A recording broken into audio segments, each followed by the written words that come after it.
Hey guys, it's Lisa and welcome to my channel. Today we're going to make some items for Christmas, and we're going to start with this frame. And this actually is a shadow box frame, and so it's going to be very easy for me to turn into a shadow box for Christmas. So I'm just going to pull this back off, and then I have that white base to work with that I can make a shadow box.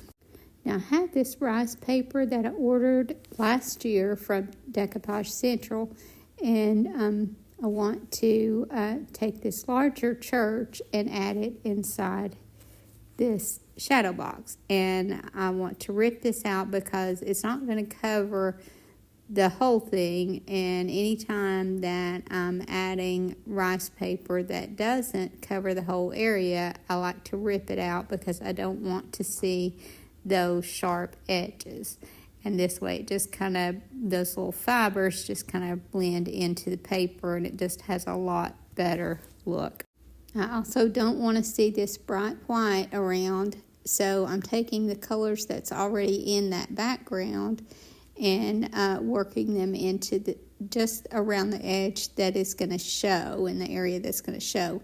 And this is the color drop cloth, and I'm just kind of working it in, just tapping it with my brush, and this is just a little furniture brush, and I'm just kind of tapping that in, and then I'll take some of the color pine cone and just very, very lightly add some. No, this is not pine cone. I think this is chocolate. And I'm just going to work it just around the edges, just the way you see that in the rice paper. And I didn't even worry with covering this completely. And honestly, I don't want to wet this too much because I don't want to cause my paper to start, or my cardboard to start curling up. So again, I just kind of work this in, and then I dab just a little bit of that brown on and added that. And it didn't take very long at all for me to achieve that same look. And then I just glued that onto that cardboard, or my rice paper onto the cardboard, just adding the Mod Podge to the rice paper only. And now I'm going to add some little different sizes of little bottle brush trees. And I'm just gluing those in place. One of these, I think, I used the base on and just glued that down. And the rest of them, because I wanted to achieve different heights, and I didn't have any tiny trees, I just took my drill and drilled little holes for it and glued these down inside the hole. Now, if you do that, you have to be extremely careful not to drill through the frame. And so I was just really careful just to get just a small hole in there, and not very deep at all, just enough to add some hot glue to my stem and stick it down the inside. It didn't take very much at all to hold it because these are very lightweight. Now the placement that I'm using on these is just to frame this. I made sure to not get anything in front of that church. And I want this to be balanced, but I don't want to put the same thing on both sides. So I just put the larger tree on one side and then two smaller ones on the other. Now I want to add a little bit more dimension to the picture, and I wanted to add a little verse of sorts. So I stamped on a piece of cardstock and cut that out, and then I used my distress ink and went around the edges of it, and then I just glued that on with some stick glue. And I feel like that kind of balanced that top also. Now I don't know if you can see this, but there's a bad place in the plastic. It's actually plastic instead of glass, and because there's that bad place, I was going to glue something over the top, but I just decided to take it out altogether, and it was a little bit difficult to get out, but I just punctured it with my scissors and then just kind of broke that all out. And here I'm just taking some joint compound and covering that bottom good, and that just gave it kind of a snowy look. And I finished it off with some Epsom salt and let that dry so that it just kind of gave it a snowy look. Also very lightly went over the trees in places to make it look like they had snow just kind of laying on them. And then I replaced the back and added the Epsom salt. And then that finished my little shadow box shelf sitter. And then I had some smaller of that rice paper that was almost identical to the one that I just used. So I'm going to make some Christmas tree ornaments with this one, or with these. Now, because these images are larger than my board, and these are just some little circle ornaments, wooden circles that I got from Amazon, and I will link these in the description. I'll also link the place that I got these rice papers, and that's Decoupage Central, but I did get these last year, so I'm not sure they'll still have them, but I'm going to link them because they do have some really pretty rice papers. And but again, I'll link where I got these circles, and I got these at a very good price. I got these also last year, but I'm sure they're going to still have these. So because the image is larger than what I'm putting it on, then I'm just going to go ahead and just make sure that I center it where I need to, but just glue the whole thing on. And I'm using Mod Podge here, but you could just use regular Elmer school glue. But I'm just going to put this on these, and I have several of these that I want to do, and I'm just going to do as many as I have these. And I said several, but I think I just have 4 of these images. But I'm just going to glue them down and make sure that the wrinkles are all out of them, and then I'll let that dry well. And then when I get all these covered and they're all dry well, then I'm going to take my little finger sander and sand around the edges, and that will neaten up all these edges. So because I need to wait on these to dry, I'm just going to go ahead and do these all in stages and then let them all dry and just kind of work on the 4 of them together. Now, because I also put Mod Podge over the top of these images, my paper is wet, so I'm able to kind of tear that against the board and get rid of this excess. And then, like I said, I will take my little finger sander and go around all the edges to neaten them up when they're good and dry. And I also have this larger one here that I'm going to put on this square board. I got these also from Amazon, which I will look these up and link them as well. But I struggled to fit the church on this one, but it still worked out. I just ended up having to take just a tiny bit off the bottom, but I still think it worked. I also had this Cherub rice paper that I want to put on this square, and obviously I'm not going to get the whole amount, but I'm planning on making a hang tag video soon, because my friend Jacqueline is wanting to see one, and I've had some others mention it also. So I thought it would be a good time to do one so that not only can the hang tags be used as hang tags, but they can be used as an ornament for a tree or even a gift tag. So I'm not worried about what I'm having to cut off this image, because again, I can use that on hang tags. So now back to the little church ornaments. So I went around it like I mentioned and sanded around all the edges. Now I will say that the rice paper doesn't sand quite as easily as other paper, simply because you have all those little fibers to contend with, but you just have to be a little bit more diligent with them, and it still neatens it up really well.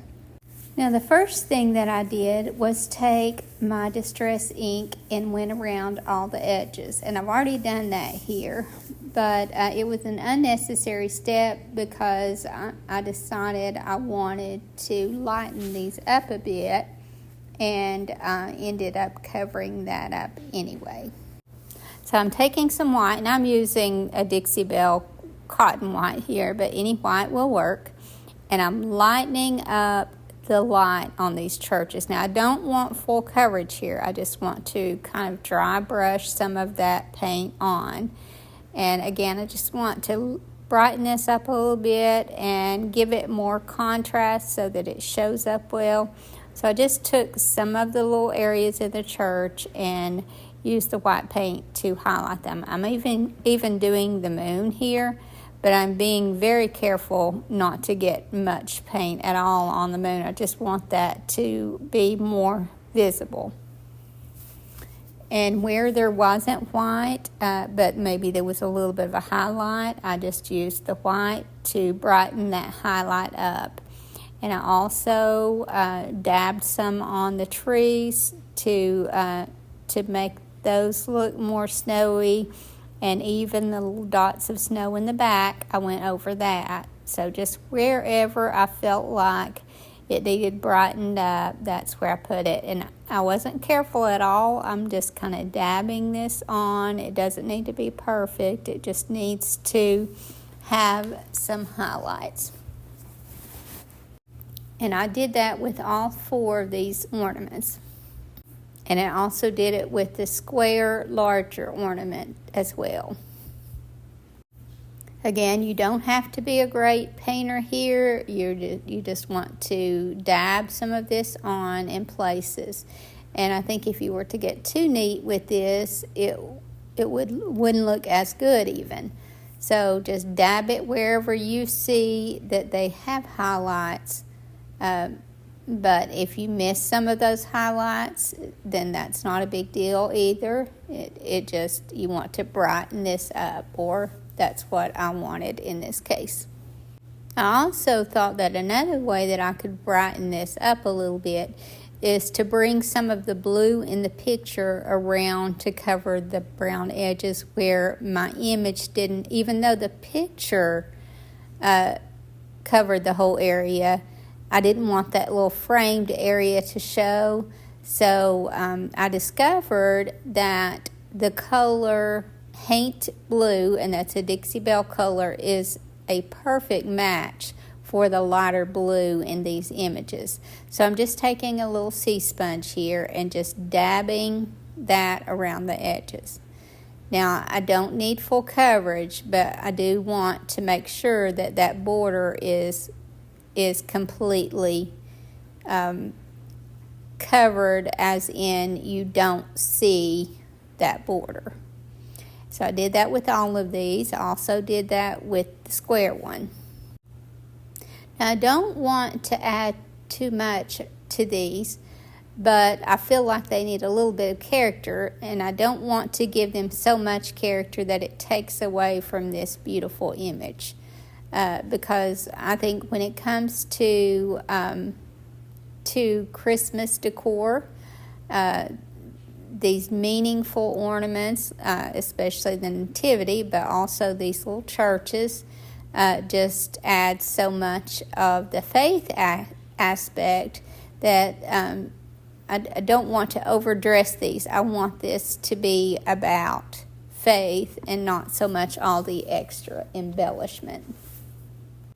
Now my paint is dry here, but I wanted to finish off these edges a little better, so I went back and did the distress ink around the edges still to finish that out.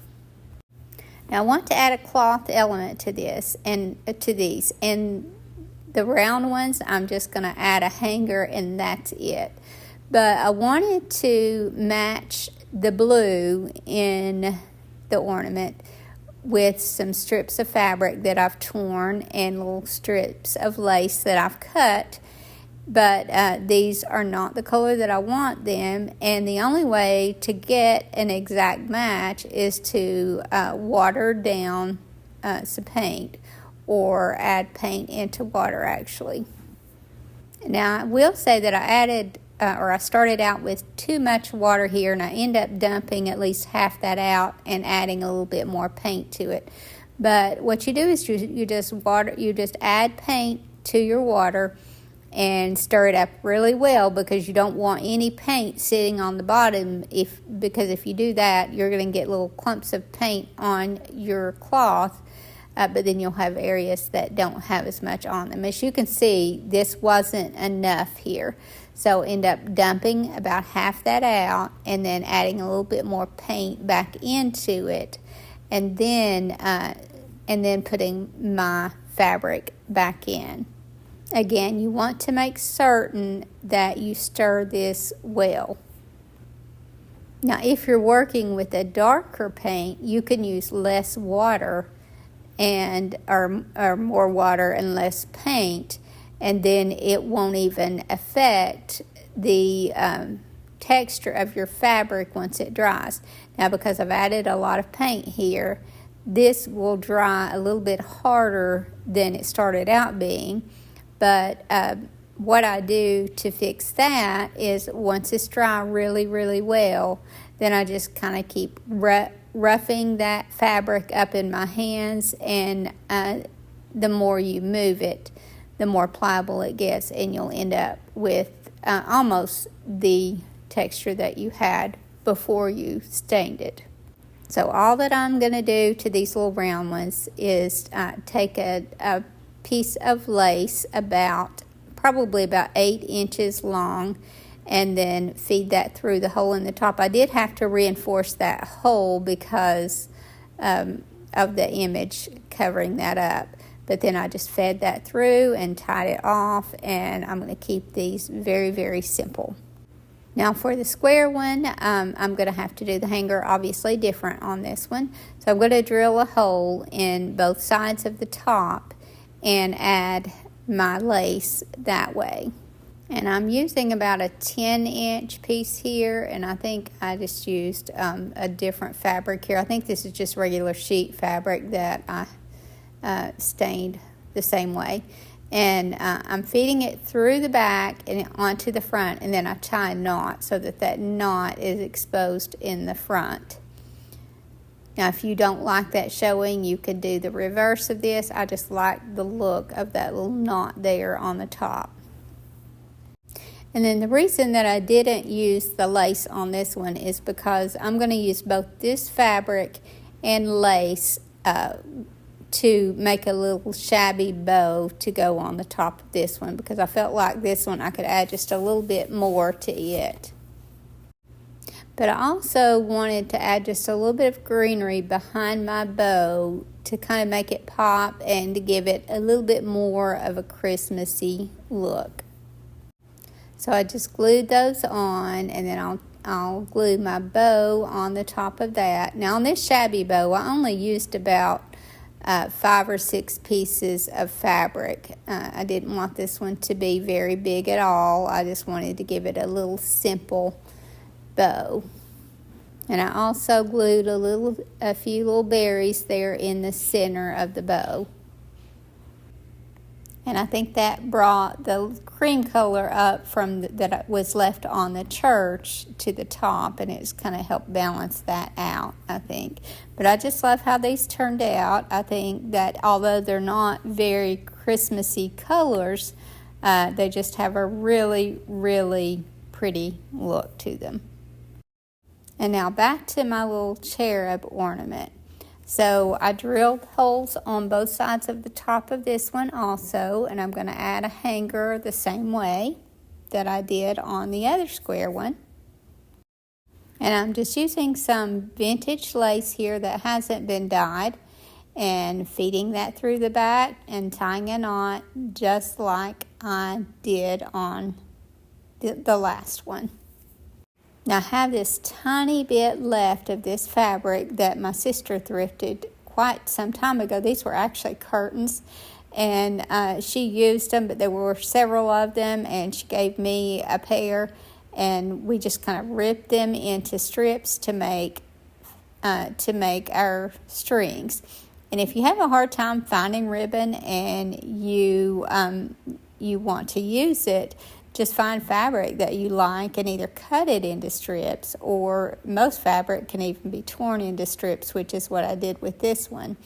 But the colors I feel like are perfect with this rice paper. So mixing that with the lace, I just made a simple little shabby bow, and as you can see, I'm just adding some little, probably about 4-inch strips, and tying them together in the center and fluffing them up. And that's a very, very simple way to make a shabby bow.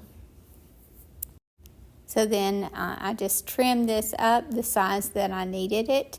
It's always better if you can start with a little bit longer strips than you want, so that you will make sure that it's large enough, but then you can trim it to size.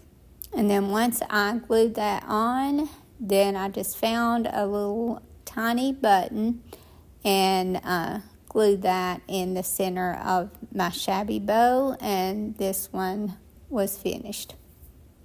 I said it was finished, but I forgot that I did add a little stamp to this one. So I took some cardstock and stamped some script on it, took my distress ink and went around all the edges and glued that to the bottom. So what I did was cut it in 2 separate lines and then added it that way, if that makes sense. And after I went around the edges, I decided to very lightly add some in the center to give it more of an aged look. And then this one was finished. And I love these soft vintage colors that are in this one. Now I decided on the rest of the ornaments to add music. So I'm just gluing some music onto each of these, and I just kind of press it on and let it dry well, and then I cut the excess off again and sand around the edges with my finger sander to cover these. So I did the rest of these round ones and also another square one.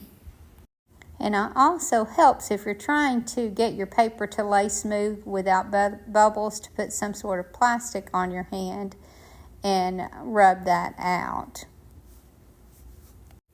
And then here I am sanding the excess paper off. And as you can see with these music sheets, that sands off very, very easily. Now you always want to sand back toward your wood. You don't want to sand away from it because it may pull your image up. But when you sand against that little edge, it gives it a good finished edge. Now I also had this rice paper from Decoupage Central, and I think I got this at the same time that I got the other. Again, it may or may not still be there, but I'm sure they'll still have some really pretty images to choose from. But I'm just tearing each of these out because they have that little, almost like a little wreath around each bird. And I want to put these on the ornaments. But I want them to show up, so I need a white background instead of having these music sheets show through it, because this is a very sheer looking paper. So what I did was I just glued all of these images on to a piece of white paper. And then once they were all on and all dry, then I just tore out each image. I didn't want to cut them out because I still didn't want the sharp edge. Even adding the paper to the back, I just think it has a much better look if you tear them versus cutting them. Then I took my distress ink and went around all the edges of the little bird images. I did that on all of these. I also went all around the edge of each of these music sheet ornaments. And then I glued that image onto a piece of scrapbook paper that had the color that I felt like would complement these.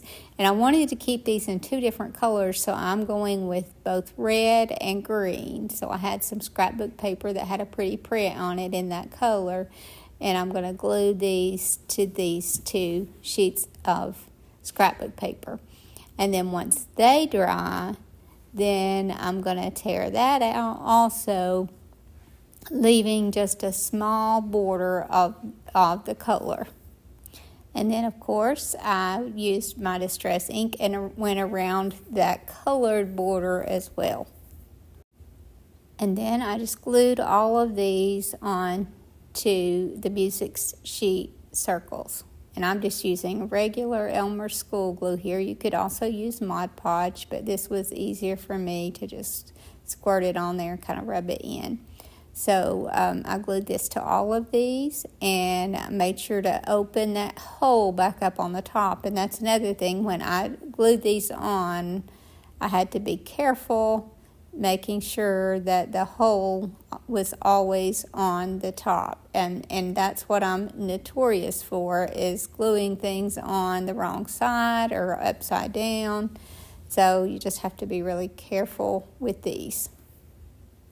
And then I stamped a little stamp that says Christmas Blessings on these. Some of them I stamped on the top, some on the bottom. But I stamped this on all of them. And these stamps that I'm using, both of these, I thrifted at some point. So I know someone will ask, and I just can't find these online. So just whatever you want to stamp on it. It doesn't have to be just like this. And I do buy some of my stamps on Amazon, and used to at Hobby Lobby, but Hobby Lobby just doesn't have the selection that they used to. And even online, you can't find many of these wooden stamps. So I just buy the little clear stamp sets, and I'll add some of those with some scripture and things like that on them in the description. Now, as you can see, I threaded some jute twine through the top of these to use as the hanger, and now I'm adding some greenery on the top. And I add greenery to all of them, and then some of them get little miniature pine cones, which I will add in the description, and some get little miniature berries. And the berries that I end up using are some that I took off a pick, and they actually were more green than I wanted them to be, but I just took some paint and just kind of dabbed it over the top of those berries, and was able to give them a better look. Now, I put them all on first, and then I go back and add that paint later. And that was the last of the ornaments I made today. I hope you guys enjoyed this video, and I hope to see you in the next. Thank you so much for watching. Have a great evening, and God bless you and your family.